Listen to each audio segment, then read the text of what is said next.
नीतीश कुमार और तेजस्वी यादव पटना से साथ आ रहे हैं। एक ही फ्लाइट में पटना से दिल्ली आएंगे दोनों नेता। दिल्ली में आज एनडीए और इंडिया गठबंधन की बैठक है। एनडीए की बैठक में शामिल होने आ रहे नीतीश, तेजस्वी यादव इंडिया गठबंधन की बैठक में शामिल होने के लिए आ रहे हैं।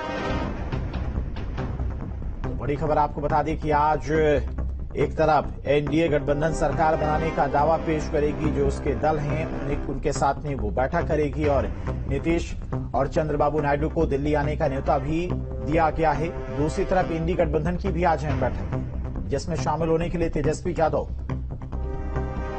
दिल्ली के लिए आ रही हैं। और इसी खबर पर तमाम और जानकारी के साथ में पटना से संवाददाता उत्कर्ष हमारे साथ जुड़ गए हैं। उत्कर्ष, सरकार बनाने को लेकर दिल्ली में एक तरफ जहां पर गहमा गहमी चल रही है, नीतीश कुमार को लेकर भी माना जा रहा है कि वो इस वक्त किंग मेकर की भूमिका में है। वो जिधर जाएंगे वो दल सरकार बना लेगा। ऐसी स्थिति में इस वक्त नीतीश कुमार सबसे ज्यादा इंपॉर्टेंट हो गए हैं, जिन्होंने इंडी गठबंधन यानी कि इंडिया अलायंस की शुरुआत की थी, न्यू रखी थी। अब दोनों लोग यानी कि तेजस्वी और नीतीश कुमार एक ही फ्लाइट से आ रहे हैं। तो चर्चाएं ऐसी चल रही कि नीतीश कहीं एक बार फिर से पाला न पलट दें। अब इनको देखिए, नीतीश कुमार और तेजस्वी यादव बिहार के दो बड़े नेता एक ही फ्लाइट से सुबह 10:40 पर पटना से दिल्ली रवाना होने वाले हैं। लेकिन आपने जिक्र किया इंडिया गठबंधन के सूत्रधार की, ये वही जून महीना है जहां पर पिछले माह 23 जून को विपक्ष की बैठक पटना में हुई थी और नीतीश कुमार इसके सूत्रधार बने थे। और ठीक एक साल बाद से तस्वीरें बदलती हुई नजर आ रही है। अब नीतीश कुमार और तेजस्वी यादव एक साथ एक ही विमान में जा रहे हैं, तो संभवतः ये माना जा रहा है कि नीतीश और तेजस्वी के बीच काफी बातें हो सकती है, क्योंकि नीतीश कुमार इस बार कह सकते हैं कि काफी अलग मूड में नजर आ रहे हैं और माना जा रहा है कि दोनों तरफ जो है उनका रुझान नजर आ रहा है, जुझाव नजर आ रहा है और बिहार में किंग मेकर के तौर पर भी नजर आ रहे हैं। बारगेनिंग के तौर पर इंडिया गठबंधन से भी नीतीश कुमार बात कर सकते हैं और साथ ही साथ एनडीए।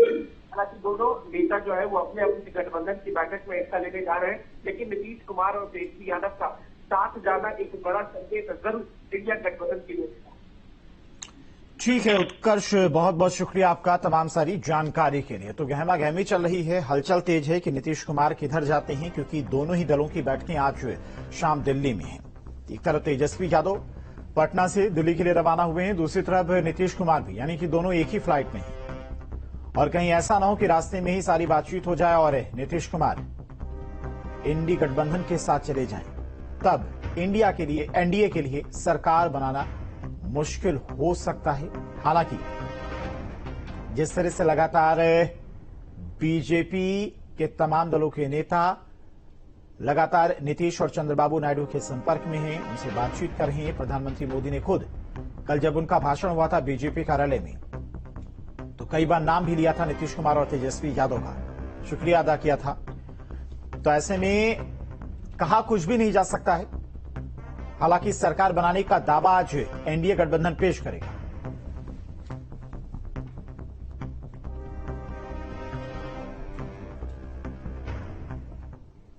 एक और जहां पर दिल्ली में आज एनडीए की अहम बैठक होनी है, वहीं पटना में नीतीश कुमार ने जेडीयू के विजयी सांसदों की बैठक बुलाई और इस बैठक के बाद नीतीश कुमार दिल्ली के लिए रवाना हो जाएंगे। अधिक जानकारी दे रहे संवाददाता उत्कर्ष। बीते दिन एनडीए को पूर्ण बहुमत मिलने के बाद अब देश की निगाहें बिहार के मुख्यमंत्री नीतीश कुमार पर टिकी हुई है कि नीतीश कुमार किस तरीके से किंग मेकर के तौर पर एनडीए गठबंधन में माने जाते हैं। देखिए, इस वक्त हम मौजूद हैं बिहार के मुख्यमंत्री नीतीश कुमार के सरकारी आवास के बाहर और यहां पर अभी से थोड़ी देर बाद जो सभी सांसद 12 सांसद नीतीश कुमार की पार्टी से जीत कर आए हैं, उनसे नीतीश कुमार मुलाकात करेंगे और करीब करीब वो 11 बजे का वो वक्त बताया जा रहा है जब नीतीश कुमार पटना से दिल्ली के लिए रवाना होंगे। आज एनडीए की घटक दल की बैठक होनी है। देर शाम प्रधानमंत्री के आवास पर जो है वो बैठक होगी और उसमें नीतीश कुमार खुद शिरकत करेंगे। अगर तीसरे नंबर की पार्टी की बात की जाए तो पूरे गठबंधन में नीतीश कुमार की जनता दल यूनाइटेड जो है वो तीसरे नंबर की पार्टी है। बिहार में 12 सीटें जो है वो जेडीयू को मिली है, 12 सीटें जो है वो बीजेपी को मिली है। तो कहीं ना कहीं इस बार बार्गेनिंग जो है वो बिहार के मुख्यमंत्री नीतीश कुमार की पूरी तरीके से नजर आएगी।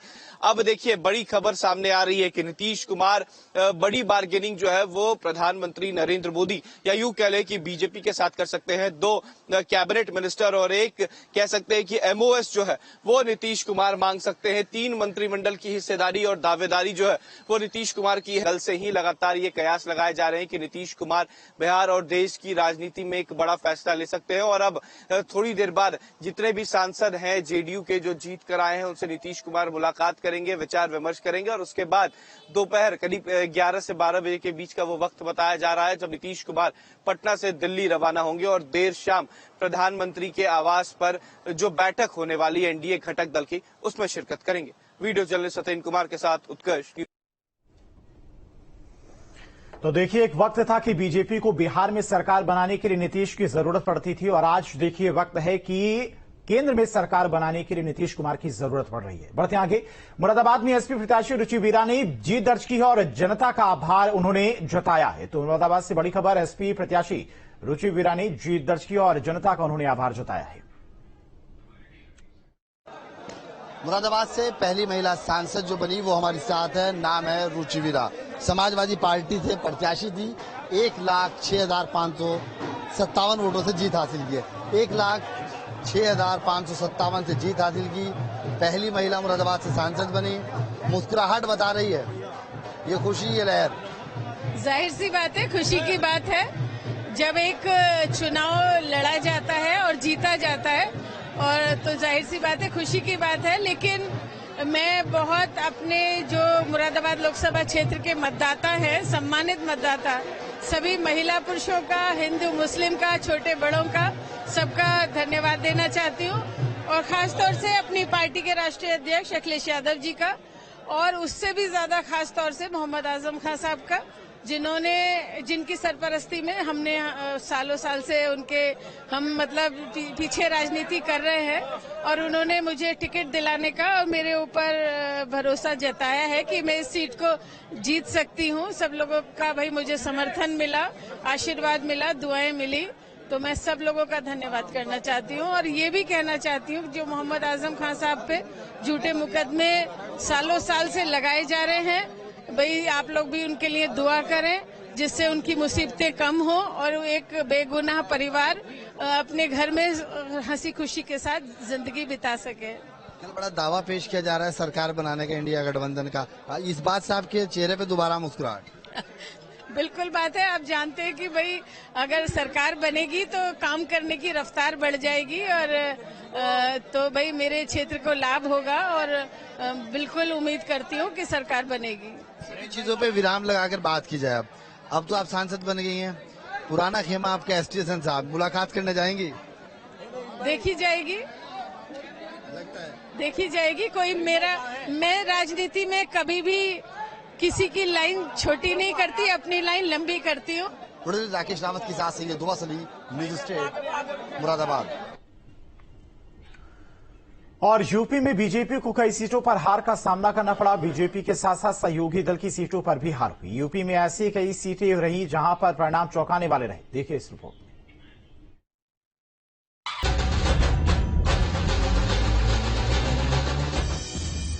देश की सत्ता का रास्ता यूपी से होकर जाता है। बीजेपी 2014 और 2019 में यूपी के रास्ते से ही लगातार 2 बार केंद्र में सरकार बनाने में कामयाब रही, लेकिन 2024 में 2 लड़कों की जोड़ी बीजेपी के सामने बाधा बन गई। बीजेपी को सत्ता की हैट्रिक लगाने से रोकने के लिए सपा और कांग्रेस का हाथ मिलाने का दाव कामयाब होता दिखा। बीजेपी को सबसे बड़ा झटका ही यूपी में लगा, जहां अखिलेश यादव के पीडीए फॉर्मूले और राहुल गांधी का संविधान आरक्षण पर खतरे का नैरेटिव काम करता दिखा। उत्तर प्रदेश की 80 लोकसभा सीटों पर अब सियासी तस्वीर साफ हो गई, जिसमें साफ साफ देखा गया कि बीजेपी के साथ सहयोगियों की सीटें भी घटी। हाल ऐसा हुआ कि विकास, राम मंदिर, माफिया राज का खात्मा, सभी मुद्दों को पीछे छोड़कर जनता ने 2 लड़कों की जोड़ी पर भरोसा जता दिया। किसी सीट पर जातीय समीकरण ने जीत दिलाई तो किसी सीट पर बीजेपी प्रत्याशी के विरोध ने इंडिया गठबंधन